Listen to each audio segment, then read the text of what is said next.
Bollywood actor Saif Ali Khan వాళ్ళ 15,000 కోట్ల ఆస్తిని కోల్పోతున్నారా? ఈ ఆస్తి గవర్నమెంట్ ప్రాపర్టీలోకి వస్తుందా? ఈ వీడియోలో చూద్దాం.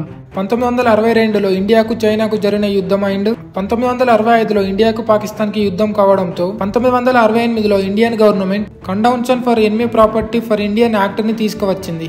ఈ చట్టం ఏంటంటే ఆగస్టు 14, 1947న ఇండియా పాకిస్తాన్ డివైడ్ అయిన తర్వాత నుంచి ఎవరైనా మన ఇండియా నుంచి శత్రు దేశాలకు వెళ్తే అక్కడ పౌరసత్వం తీసుకుంటే వెళ్లిన వారి ఆస్తులు పూర్తిగా ఇండియన్ గవర్నమెంట్ చేతిలోకి వస్తాయి. ప్రజెంట్ అయితే పాకిస్తాన్ అండ్ చైనా ఈ రెండు దేశాలు ఇండియాకి శత్రువుగా ఉన్నాయి. ఫ్యూచర్ లో ఏ దేశమైనా ఇండియా పైన దాడి చేస్తే ఆ దేశం పైన కూడా ఈ ఎనిమీ యాక్ట్ వర్తిస్తుంది. 1968లో తెచ్చిన చట్టాన్ని 2017లో కొన్ని మేజర్ గా చేంజెస్ చేశారు. ఒకవేళ మన శత్రు దేశానికి వెళ్లిన వాళ్ళు ఆస్తి కోసం తిరిగి మళ్ళీ ఇండియాలోకి వచ్చి సిటిజన్షిప్ తీసుకుంటే ఆస్తి వాళ్ళకి చెందదు, అది ఎనిమీ ప్రాపర్టీలోనే ఉంటుంది. ఒకవేళ వెళ్లిన వారి ఫ్యామిలీ ఇండియాలోనే ఉంటే ఇండియాలో ఉన్న వారికి మన శత్రు దేశాలకు ఎలాంటి సంబంధం లేకపోయినా వాళ్లకు ఆస్తి చెందదు.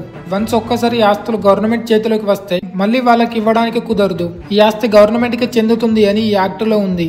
ఈ ప్రాపర్టీని మినిస్ట్రీ ఆఫ్ హోమ్ అఫైర్స్ చూసుకుంటుంది. ఈ ఎనిమీ ప్రాపర్టీని గవర్నమెంట్ ఎవరికైనా రెంట్ కి ఇవ్వచ్చు అండ్ సెంట్రల్ గవర్నమెంట్ అప్రూవల్ తీసుకుని వేలంపాట వేయొచ్చు అండ్ కూల్చివేయొచ్చు. దీనికి ఆ ఓనర్ పర్మిషన్ అవసరం లేదు. సైఫ్ అలీ ఖాన్ వాళ్ళ ఆస్తి కూడా ఈ ఎనిమీ ప్రాపర్టీ కేసులోనే ఉంది. ఎలా అంటే సైఫ్ అలీ ఖాన్ వాళ్ళ నాన్న మన్సూర్ అలీ ఖాన్, వీళ్ళ తాతయ్య అంటే సైఫ్ అలీ ఖాన్ వాళ్ళ ముత్తాత Nawab Hamidullah Khan princely state of Bhopal ని లాస్ట్ గా పరిపాలించింది ఇతనే. ఈ ప్రిన్స్లీ స్టేట్ ఆఫ్ భోపాల్ అంటే భోపాల్ ని ఒకప్పుడు నవాబ్స్ పాలించిన రాజ్యం. ఈ భోపాల్ ని లాస్ట్ గా నవాబ్ హమీదుల్లా ఖాన్ పాలించారు. ఇతనికి 3 కూతుర్లు. ఇందులో పెద్ద ఆమె అబిదా సుల్తాన్. 1950లో పాకిస్తాన్ కి వెళ్లి అక్కడ పౌరసత్వం తీసుకుంది.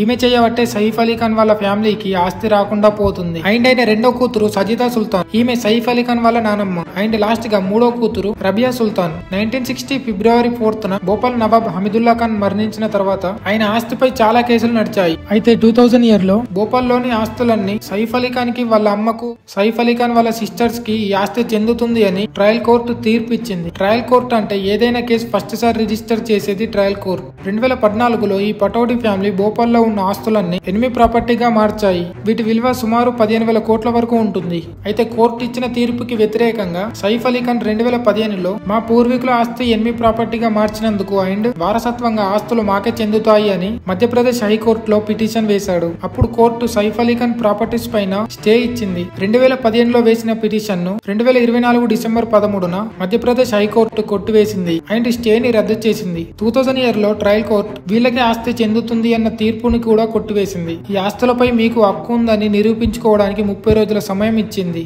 కానీ ఈ సమయంలో పటౌడీ ఫ్యామిలీ నుంచి కోర్టుకి ఎలాంటి సమాధానం రాలేదు. నవాబ్ కూతురు సజిదా సుల్తాన్ పాకిస్తాన్ కి వెళ్లడంతో మధ్యప్రదేశ్ హైకోర్టు ఈ ప్రాపర్టీస్ ని ఎనిమీ ప్రాపర్టీగా మార్చింది. అయితే తీర్పిచ్చిన తర్వాత పటౌడీ ఫ్యామిలీ కోర్టులో అప్పీల్ చేశారు. వాళ్ళ కుటుంబంలో వాళ్ళకే గొడవలు పెట్టుకుంటున్నారు. ఈ ఆస్తిలో సైఫ్ అలీ ఖాన్ కి అపోజిట్ గా ఉన్నది నవాబ్ హమీదుల్లా వాళ్ళ తమ్ముడు ఒబైదుల్లా ఫ్యామిలీ వాళ్ళు అండ్ హమీదుల్లా మూడో కూతురు రబియా సుల్తాన్ ఫ్యామిలీ వాళ్ళు మాకు కూడా ఈ ఆస్తి చెందుతుంది అని కోర్టులో వాదిస్తున్నారు. మధ్యప్రదేశ్ హైకోర్టు 2025 జూన్ 38న ట్రయల్ కోర్టు ఈ కేసుని మళ్లీ మొదటి నుంచి విచారించాలి అని, ఈ ఆస్తి ఎవరికి చెందుతుందో సంవత్సరం లోపు తీర్పు ఇవ్వాలి అని చెప్పింది. అబిదా సుల్తాన్ పాకిస్తాన్ కి వెళ్లడంతో ఆస్తులపై ఎవరికి ఎక్కువ హక్కుందో, ఆస్తులు ఎవరికి వస్తాయన్నది ట్రయల్ కోర్టు ఎంక్వైరీ చేసిన తర్వాత తెలుస్తుంది. ఈ పటౌడీ ఫ్యామిలీకి అహ్మదాబాద్ ప్యాలెస్, నూరా సభా, దారాసలం అండ్ ఇంకా చాలా ఉన్నాయి. వీటన్నిటి విలువ సుమారు 15,000 కోట్ల వరకు ఉంటుంది. ఈ custodian of enemy property for India act లో పాకిస్తాన్ అండ్ చైనాకు చెందిన వ్యక్తుల ఆస్తులు 12,610 ఉన్నాయి. వీటన్నిటి విలువ సుమారు 1,00,000 కోట్లకు పైగానే ఉంటుంది అని అంచనా. వీడియోలో ఇన్ఫర్మేషన్ ఉంటే లైక్ చేయండి. Thanks for watching.